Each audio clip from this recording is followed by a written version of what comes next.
सोचिए, आप रात की ट्रेन में सफर कर रहे हैं और आपके कंपार्टमेंट में एक सीरियल किलर मौजूद हो। वो चुपचाप आपके सामने बैठा हो, लंगड़ा के चलने वाला एक आम सा आदमी जिसे देखकर शायद आपको तरस आ जाए, लेकिन अगले कुछ घंटों में वही आदमी किसी की जिंदगी छीन लेगा। भारत की रेल हिस्ट्री का शायद सबसे डरावना पैटर्न, एक ऐसा कातिल जो सिर्फ दिव्यांग महिलाओं को अपना शिकार बनाता था। और सबसे खौफनाक बात, पुलिस को उसके बारे में तब पता चला जब वो 1 महीने में 5 मर्डर कर चुका था। 14 नवंबर, गुजरात, वलसाड जिला। उसका रोज का रूट तय था, कोचिंग से निकलना, रेलवे ट्रैक पार करना और कुछ ही मिनटों में घर पहुंच जाना। लेकिन उस रात वो लड़की कभी घर नहीं पहुंची।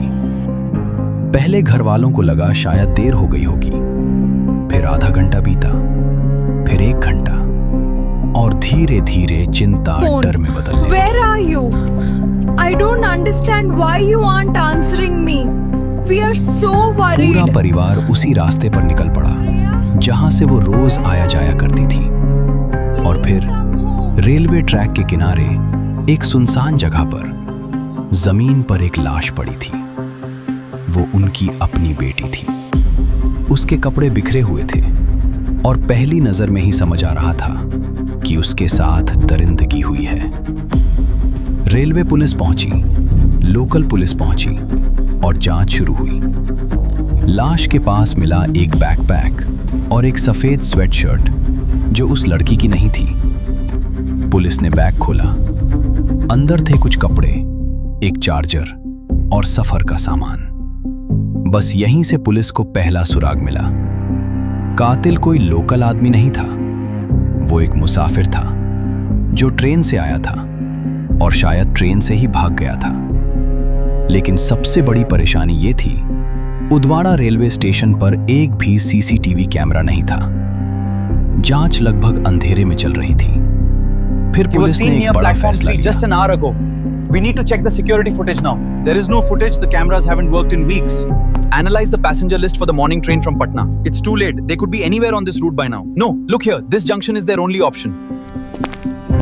और फिर एक स्टेशन पहले लगे सीसीटीवी कैमरे में दिखा एक आदमी। उसने वही सफेद स्वेटशर्ट पहन रखी थी और उसके कंधे पर वही काला बैग था। लेकिन एक और चीज थी जो उसे अलग बना रही थी, वो लंगड़ा कर चल रहा था। बस यहीं से शुरू हुई भारत की सबसे खौफनाक रेलवे जांचों में से एक। पुलिस ने गुजरात से मुंबई तक अलर्ट भेज दिए। हर स्टेशन, हर प्लेटफॉर्म, हर कैमरा खंगाला जाने लगा। और तभी पता चला वो मुंबई बांद्रा की तरफ गया है। लेकिन जब तक पुलिस पहुंचती वो गायब हो चुका था। पुलिस को लग रहा था कि वो सिर्फ एक रेपिस्ट है, लेकिन असली खौफ अभी बाकी था। जांच एजेंसियों ने उसकी सीसीटीवी तस्वीर गुजरात की हर जेल में भेजी, लेकिन कोई मैच नहीं मिला। फिर नेशनल डेटाबेस चेक हुआ और राजस्थान की जोधपुर जेल से जवाब आया। चेहरा मैच हो चुका था। नाम था राहुल जाट, हरियाणा के रोहतक का रहने वाला, ट्रक चोरी के मामलों में जेल जा चुका एक अपराधी। पुलिस रोहतक पहुंची, लेकिन घर वालों ने साफ कह दिया उन्होंने उसे सालों पहले घर से निकाल दिया था। राहुल अब एक बदनाम अपराधी बन चुका था। दिन बीत रहे थे, कातिल अब भी आजाद था। फिर 24 नवंबर को मुंबई बांद्रा स्टेशन से एक फोन आया। एक हॉकर ने पुलिस को बताया, सर, ये आदमी यही है और भुज जाने वाली ट्रेन में बैठा है। पुलिस ने तुरंत जाल बिछाया। वापी स्टेशन पर ट्रेन रुकते ही सादी वर्दी में पुलिस वाले कोच के अंदर घुस गए और एक सीट पर आराम से बैठा था राहुल जाट। 10 दिन, 5000 सीसीटीवी कैमरे, कई राज्यों की पुलिस और अब भारत का वो कातिल उनके सामने था।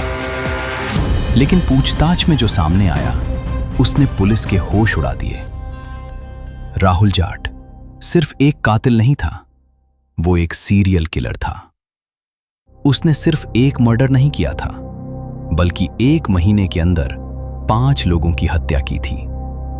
और सबसे डरावना पैटर्न, उसके ज्यादातर शिकार दिव्यांग महिलाएं थीं। वो खास तौर पर रेलवे के दिव्यांग कोच में चढ़ता था, वहीं शिकार ढूंढता, वहीं रेप करता और वहीं हत्या कर देता।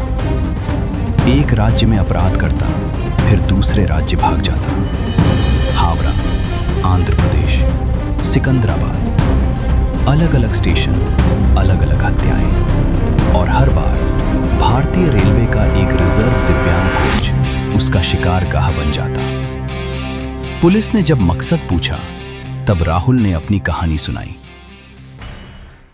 बचपन में उसे पोलियो हुआ था। उसका एक पैर खराब था। स्कूल में लोग उसका मजाक उड़ाते थे, उसे नीचा दिखाते थे। उसका सपना ट्रक ड्राइवर बनने का था, लेकिन दिव्यांग होने की वजह से किसी ने उसे नौकरी नहीं दी।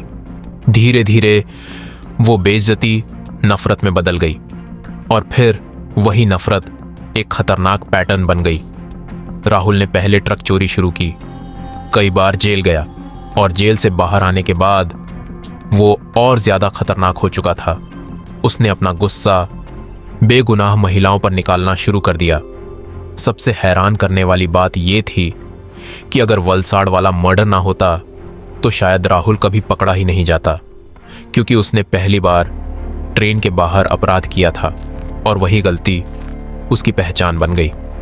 वही बैग, वही स्वेटशर्ट और वही लंगड़ा कर चलना उसके खिलाफ सबसे बड़ा सबूत बन गया।